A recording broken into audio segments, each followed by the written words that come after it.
আমরা মনে করি যদি সামনে যে বর্ষাকাল, এই বর্ষাকালে যেটা চট্টগ্রাম শহরে এক সময়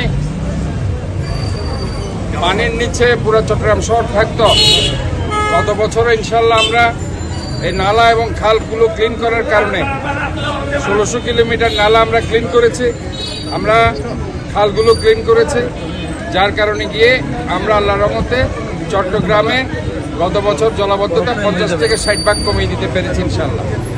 ওই প্রক্রিয়ায় চট্টগ্রামের অন্য যে সার্ভিস ওরিয়েন্টেড অর্গানাইজেশনগুলো আছে সবাই আমাদের সাথে ঐক্যবদ্ধভাবে একসাথে কাজ করেছে।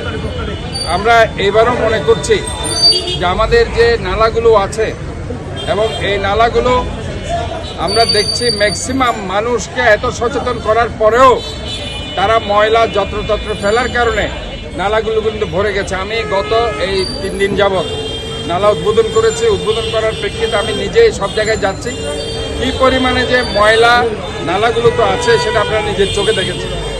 কাজে জনগণকে সচেতন হতে হবে, জনগণকে এটা নিজের শহর ভাবতে হবে, যত্রতত্র ময়লা প্লাস্টিক পলিথিন ময়লা আবর্জনা তারা যাতে না ফেলে।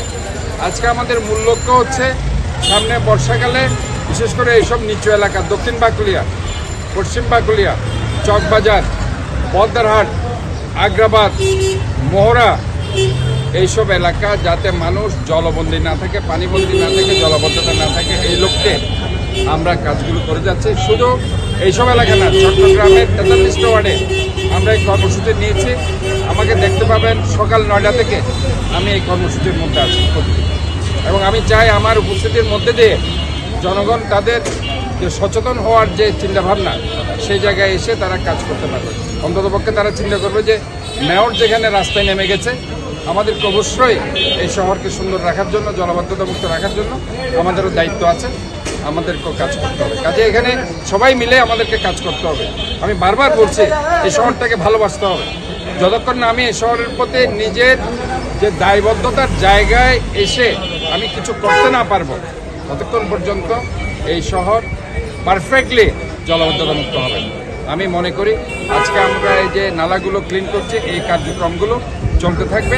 খালের জন্য আমরা কিছু খাল পরিষ্কার করার কর্মসূচি নিচ্ছি, ওগুলো ইনশাল্লাহ চলতে থাকবে। এটা শুধুমাত্র এই 2 মাস নয়, পুরা বর্ষাকাল যতদিন থাকে ততদিন এই কার্যক্রমগুলো চলবে।